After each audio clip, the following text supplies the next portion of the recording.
먼저 하나님의 말씀, 요한계시록 14장 6절과 7절 말씀을 봉독하겠습니다. 또 보니 다른 천사가 공중에 날아가는데 땅에 거주하는 자들, 곧 모든 민족과 종족과 방언과 백성에게 전할 영원한 복음을 가졌더라. 그가 큰 음성으로 이르되 하나님을 두려워하며 그에게 영광을 돌리라.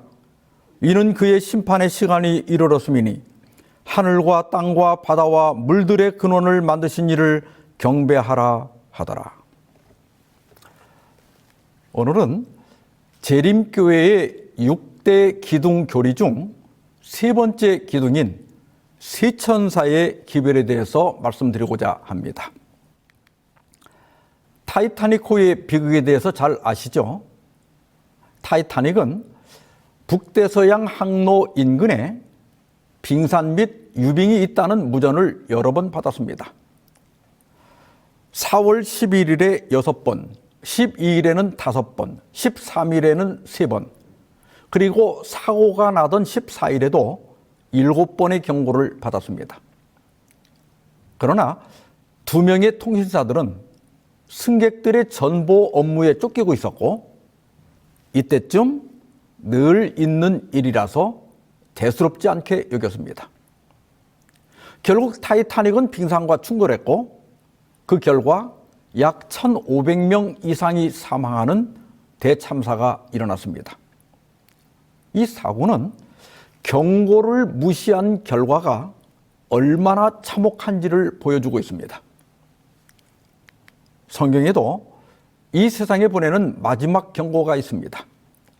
그것이 바로 요한계시록 14장 6절로 12절에 기록되어 있는 세천사의 기별입니다. 13절에는 셋째 천사의 마지막 기간에 순교할 그리스도인들에 대한 위로가 언급되어 있고 14절부터는 예수님의 재림과 심판하시는 장면이 상징적 이상으로 묘사되어 있습니다.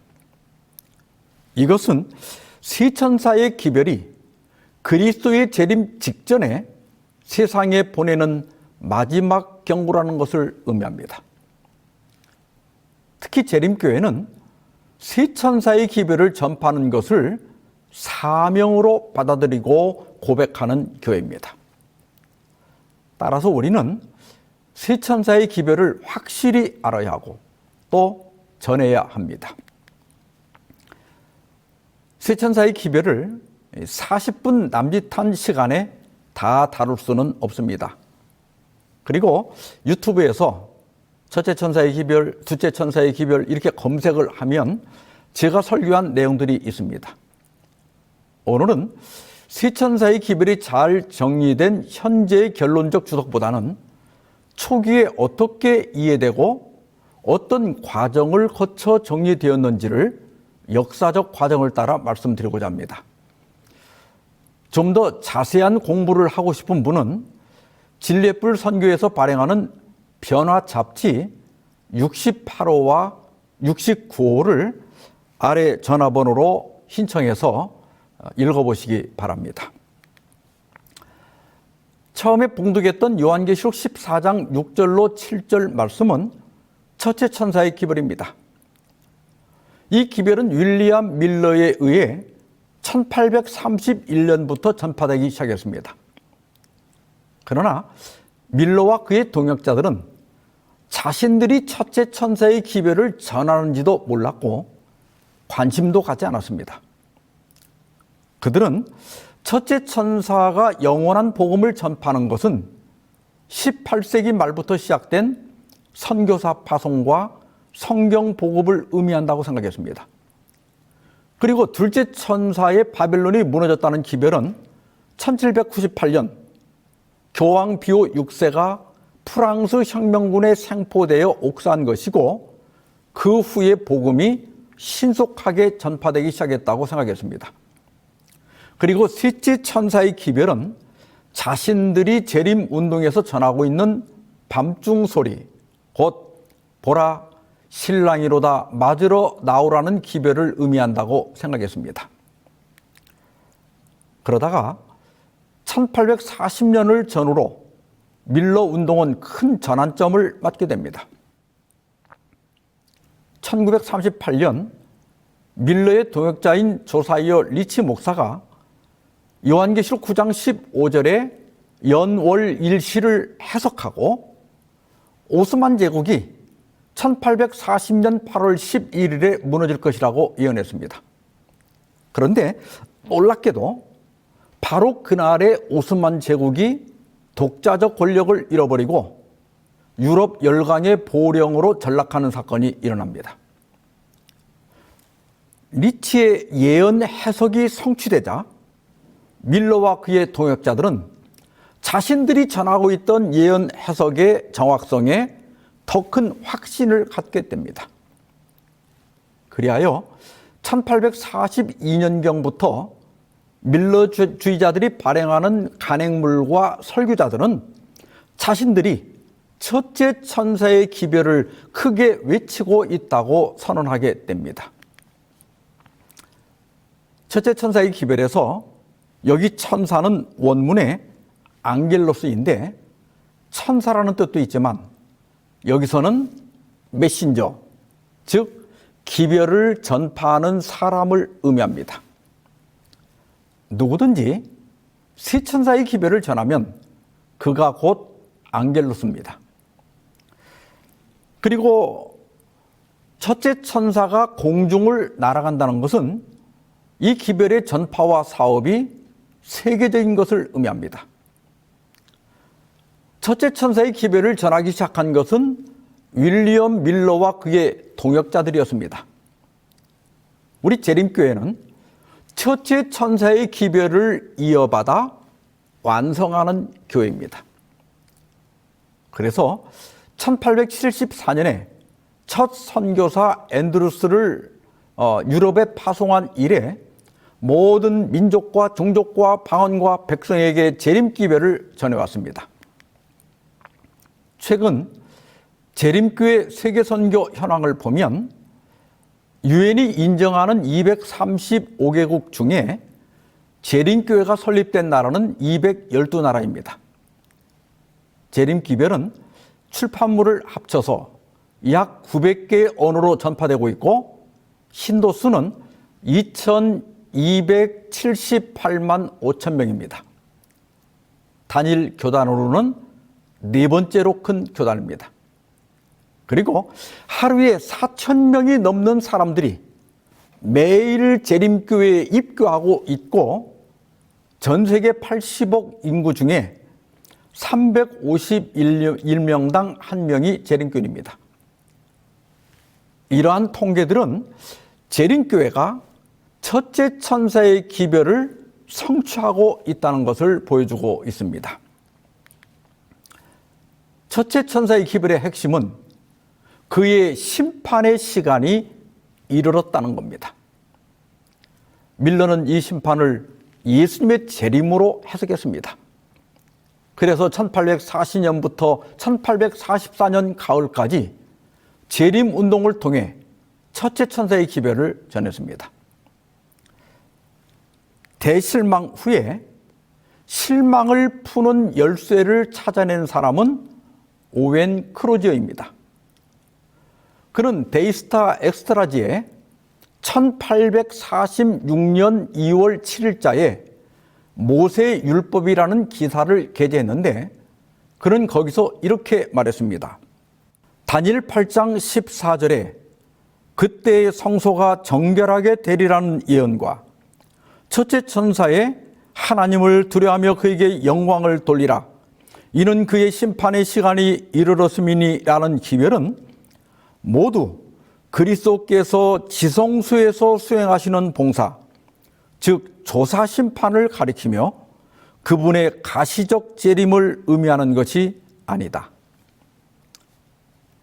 다음 해에 엘렌 화이트는 주님께서는 1년여 전에 크로지어 형제가 성소 정결에 대한 참빛을 가지고 있다는 것을 이상 중에 내게 보여주셨다고 확증해 주었습니다. 이렇게 해서 다니엘 8장 14절의 성소 정결과 첫째 천사가 전한 심판은 재림이 아니라 1844년에 시작된 조사심판이라는 것을 깨닫게 되었고 대실망의 원인도 밝혀지게 됩니다. 심판에는 두 단계가 있습니다. 예수님은 요한계시록 22장 12절에서 이렇게 말씀하셨습니다. 보라, 내가 속히 오리니 내가 줄 상이 내게 있어 각 사람에게 그가 행한 대로 갚아주리라.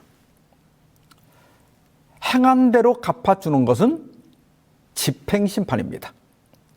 그래서 악인들은 영벌에, 의인들은 영생에 들어가게 됩니다. 그런데 이렇게 행한 대로 갚아주려면 먼저 누가 영벌에 들어갈지, 누가 영생에 들어갈지 조사하고 판단해야 합니다. 이 심판이 재림 전에 있기 때문에 재림 전 심판이라고 합니다.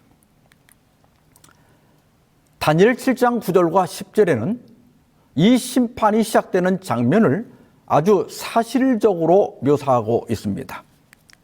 내가 보니 왕좌가 놓이고 옛적부터 항상 계신 이가 좌정하셨는데, 좀 건너뛰어서요, 10절에 심판을 베푸는데 책들이 펴 놓였더라. 이것은 조사 심판을 위해 재판정이 차려지는 장면입니다. 왕자가 준비되자 하나님께서 좌정하시고 천천만만의 천사들이 수종을 드는 가운데 심판이 시작됩니다. 그런데 이 심판은 책들을 펴서 조사하는 심판입니다. 그래서 이 재림전 심판을 조사 심판이라고 하기도 합니다. 성경에는 우리 생애를 기록하는 세 권의 책에 대해서 언급하고 있습니다. 그것은 생명책, 기념책, 그리고 죄책입니다. 이런 책을 펴서 조사한다는 것은 하나님께서 자의적으로 우리의 구원 여부를 결정하지 않는다는 것을 의미합니다. 각 사람의 생애와 신앙이 정확히 증명되고 선과 악이 우주 앞에 명백히 드러나는 공개적인 절차가 있다는 겁니다. 내 생애를 세밀히 조사한다. 어떻습니까? 유쾌한 일이 아닐 수 있습니다. 그러나 여러분, 조사 심판은 복음입니다. 디모데전서 5장 24절입니다. 어떤 사람들의 죄는 밝히 드러나 먼저 심판에 나아가고 어떤 사람들의 죄는 그 뒤를 따르나니.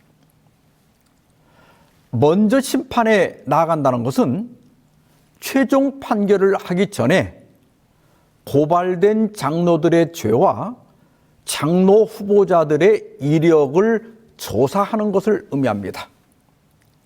이러한 조사를 해야 올바른 판단을 할 수 있습니다. 어떤 사람들의 죄는 그 뒤를 따른다고 하는 것은 조사 과정에서 죄가 드러나지 않더라도 언젠가 그 죄를 만나게 된다는 겁니다. 예수님이 재림하시기 전에 아직 하늘 지성소에서 우리를 위해 중보하고 있을 때 먼저 심판에 나가는 것, 즉 조사 심판이 있다는 것은 복음입니다. 왜냐하면 우리의 죄를 미리 처리할 수 있기 때문입니다. 교회증언 1권 263페이지입니다. 나는 그리스도 이름을 믿느라고 공언하는 모든 사람들이 스스로를 엄격하게 살펴서 그들의 모든 잘못을 완전하고 철저하게 고백함으로 심판을 미리 받고 기록하는 천사가 그들의 이름 맞은편에 용서받았다고 기록할 수 있게 하라고 경고하는 바이다. 만일 그대들이 깨어있기 위하여 특별한 노력을 하지 않고 회개하는 일에 열성을 나타내지 않을 것 같으면 이 황금기회는 미국에 지나가 버리고 그대들은 저울에 달려서 부족함이 나타날 것이다. 그때는 그대의 고민의 부르짖음이 아무런 효력이 없을 것이다. 지금은 은혜의 기간입니다. 집행 심판이 있기 전에 미리 조사 심판을 통해 죄를 용서받고 도말할 수 있다는 것은 정말 복음입니다. 이 기간 동안 죄를 용서받고 도말받지 않으면 마지막 심판 때에 그 죄를 만나게 됩니다. 그리고 그때는 돌이킬 수가 없게 됩니다. 조사 심판의 모형인 대속죄일에 속죄 절차가 다 마쳐지면 이런 선고가 내려집니다. 이날에 너희를 위하여 속죄하여 너희를 정결하게 하리니 너희의 모든 죄에서 너희가 여호와 앞에 정결하리라. 다니엘 8장 14절의 성소정결이 바로 이것입니다. 너희가 정결하리라.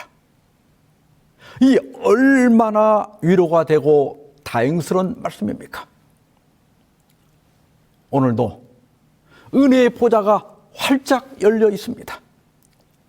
미리 심판을 받아 모든 잘못을 철저히 고백하고 용서를 받음으로 천사가 여러분의 이름 맞은편에 너희의 모든 죄에서 정결하다라고 기록하게 되기를 간절히 바랍니다.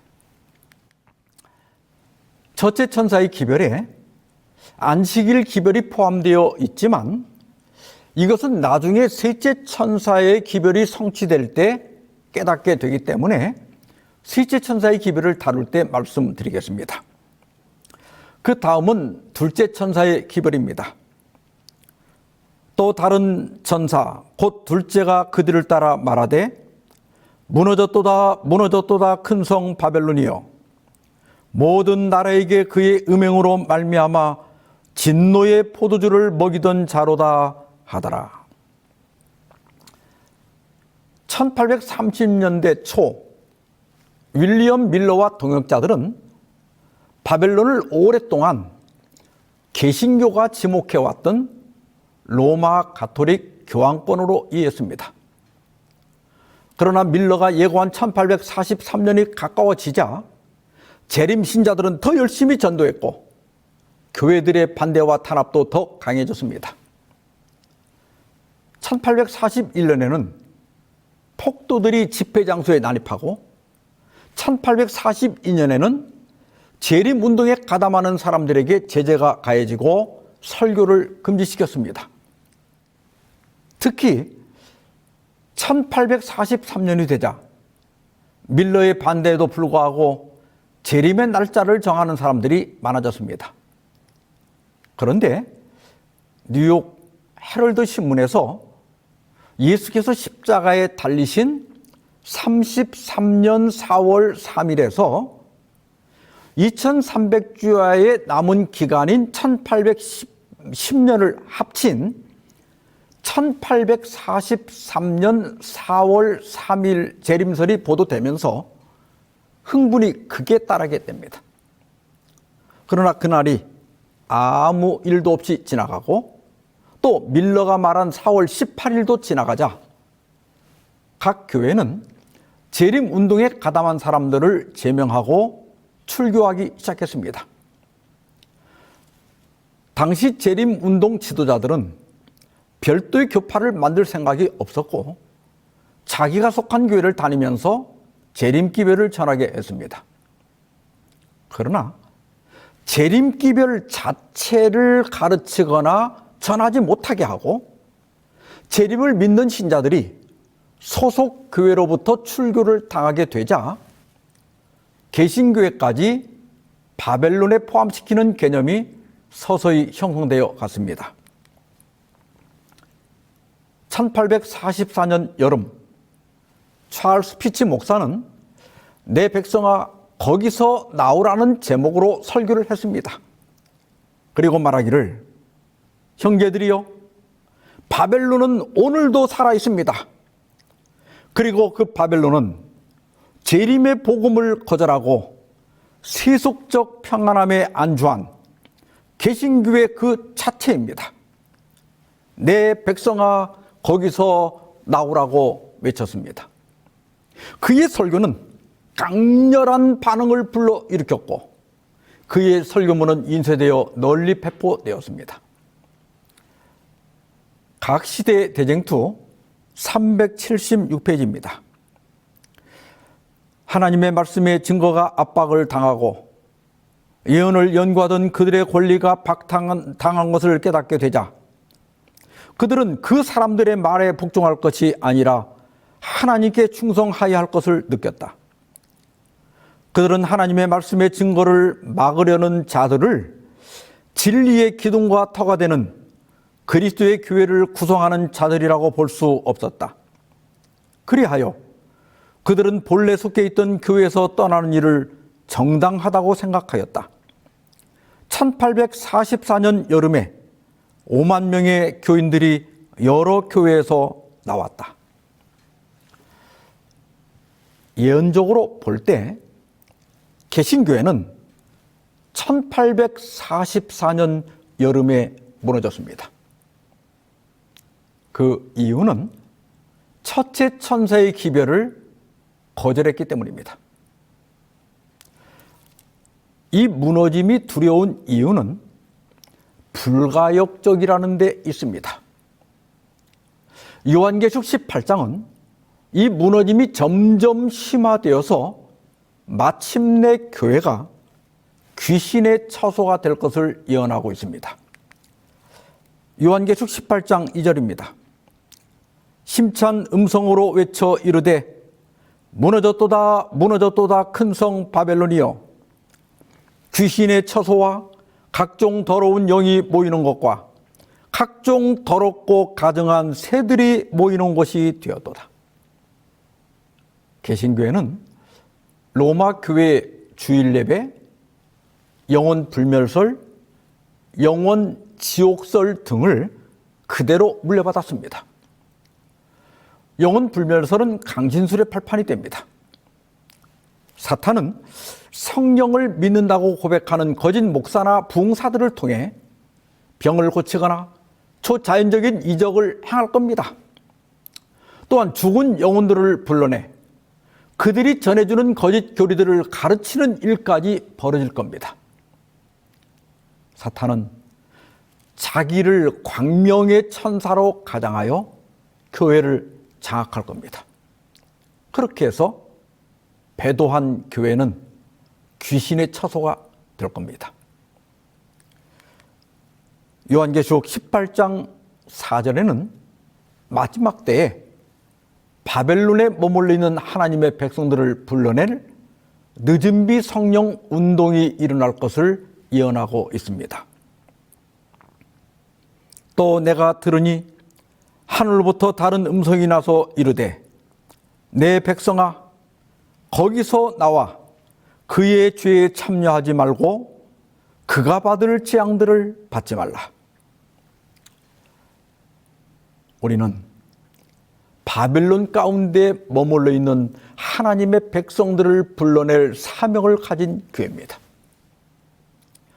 진리를 거절하고 무너진 교회에는 희망이 없습니다. 한 번 무너지는 것이 그렇게 위험한 겁니다. 우리 모두 내 백성아 거기서 나오라고 하는 큰 외침에 참여합시다. 열심히 전도해서 한 명이라도 더 구원하려는 열정을 가진 재림 성도들이 되기를 바랍니다. 다음은 셋째 천사의 기별입니다. 요한계시록 14장 9절과 10절만 보겠습니다. 또 다른 천사 곧 셋째가 그 뒤를 따라 큰 음성으로 이르되 만일 누구든지 짐승과 그의 우상에게 경배하고 이마에나 손에 표를 받으면 그도 하나님의 진노의 포도주를 마시리니 그 진노의 잔에 섞인 것이 없이 부은 포도주라. 세 천사의 기별과 안식일 진리가 연결되어 있다는 것을 처음 깨달은 사람은 조셉 베이츠입니다. 그는 프레볼 목사의 안식일 관련 출판물을 읽고 즉시 안식일 진리를 받아들였습니다.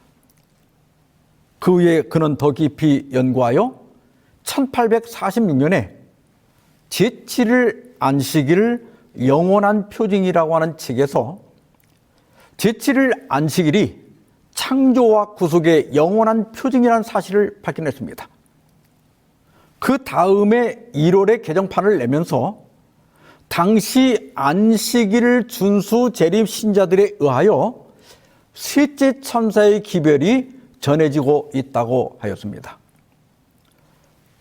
이 베이츠로부터 안식일 기별을 받은 화이트 부부는 1847년 5월에 조셉 베이츠와 공동으로 출판한 적은 약물에게 보내는 말씀이라는 책에서 요한계시록 14장에 우리의 과거와 현재와 미래 사역이 그려졌다고 선언하였습니다.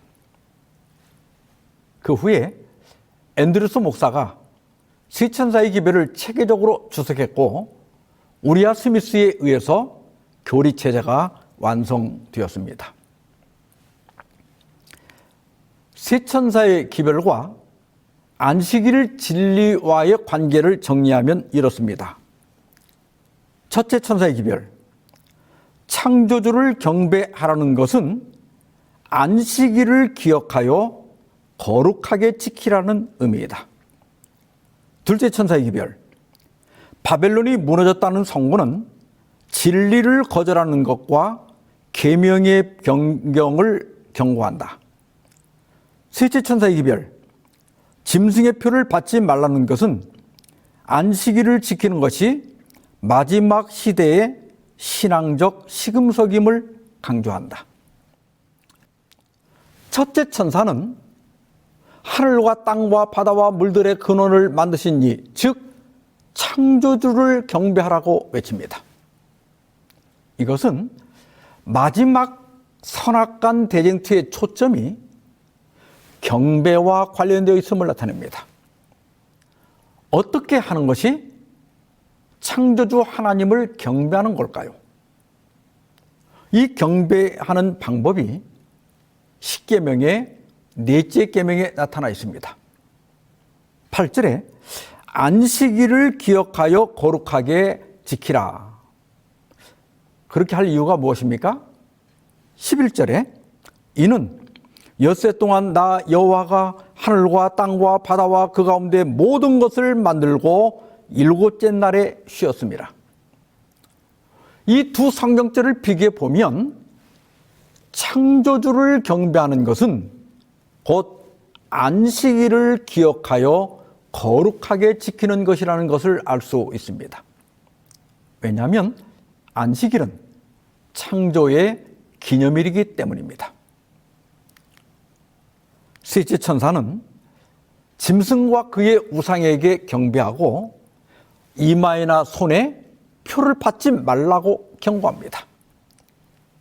여기 짐승은 교황권을 의미하고 짐승의 우상은 배교한 개신교를 의미합니다.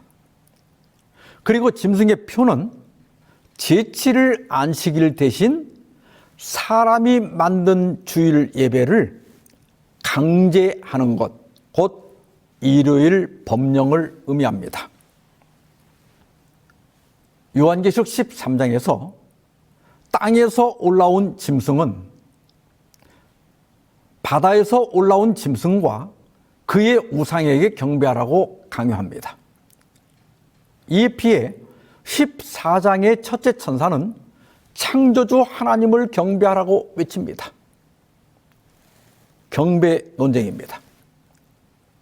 누구를 경배할 것인가? 이것을 판가름하는 것이 바로 안식일과 주일 논쟁입니다. 안식일은 분명히 창조주 하나님께서 제정하셨습니다. 이에 비해 주일 예배는 사람이 만든 겁니다. 여러분, 그 기록이 다 있습니다. 364년 오늘날 터키 데니질리 부근에 있는 라오디게아에서 아시아 여러 속주에서 온 32명의 주교가 모여서 이렇게 정했습니다. 캐논 29번인데요. 그리스도인들은 안식일, 즉 토요일의 쉼으로써 유대화되어서는 안 되며 그날에는 일을 하고 대신 주님의 날을 공경해야 한다. 그리고 가능한 한 그리스도인으로서 그날에 쉬어야 한다. 만약 누구든지 유대화되어 안식일에 쉬는 자들이 있다면 그리스도로부터 저주를 받을지어다. 이런 일에 대해 예수님은 이렇게 경고하셨습니다. 이르시되 이사야가 너희 외식하는 자들에 대하여 잘 예언하였도다. 기록하였으되 이 백성이 입술로는 나를 공경하되 마음은 내게서 멀도다. 사람의 계명으로 교훈을 삼아 가르치니 나를 헛되이 경배하는도다 하였느니라. 너희가 하나님의 계명은 버리고 사람의 전통을 지키느니라. 주일 예배 제도는 분명히 사람이 만든 겁니다. 성경도 예수님도 사도도 주일 예배를 명한 적이 없습니다. 사람의 계명을 지키는 것은 아무리 진심과 정성을 다한다 해도 예수님은 헛된 예배라고 말씀하셨습니다. 사탄은 다른 9계명은 전혀 손대지 않았습니다. 오직 안식일 계명만 변경했습니다. 우리가 오직 믿음으로만 구원을 받지만 그러나 잘못된 믿음은 우리를 구원하지 못합니다. 하와는 하나님의 말씀보다 사탄의 말을 더 믿었지만 그 잘못된 믿음은 그녀를 파멸로 이끌었습니다. 성경은 마지막 때 사탄이 일요일 예배를 강제할 것을 예언합니다. 예수님이 말씀하신 재림의 징조가 나타나고 온갖 재난으로 생존을 위협받게 되면 세계적인 폭동이 날 겁니다.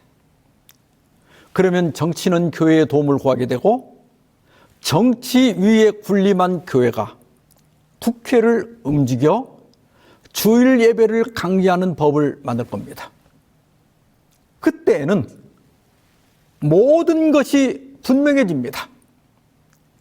그럼에도 불구하고 주일을 지키는 것은 그 자체가 짐승과 그의 우상에게 경배하는 표가 됩니다. 엘렌 G. 화이트는 안식일의 중요성에 대해 이렇게 말합니다. 지구의 기초가 놓일 그때에 안식일의 기초도 놓였다. 만일 참 안식일이 잘 준수되었다면 불신자나 무신론자는 없었을 것을 나는 보았다.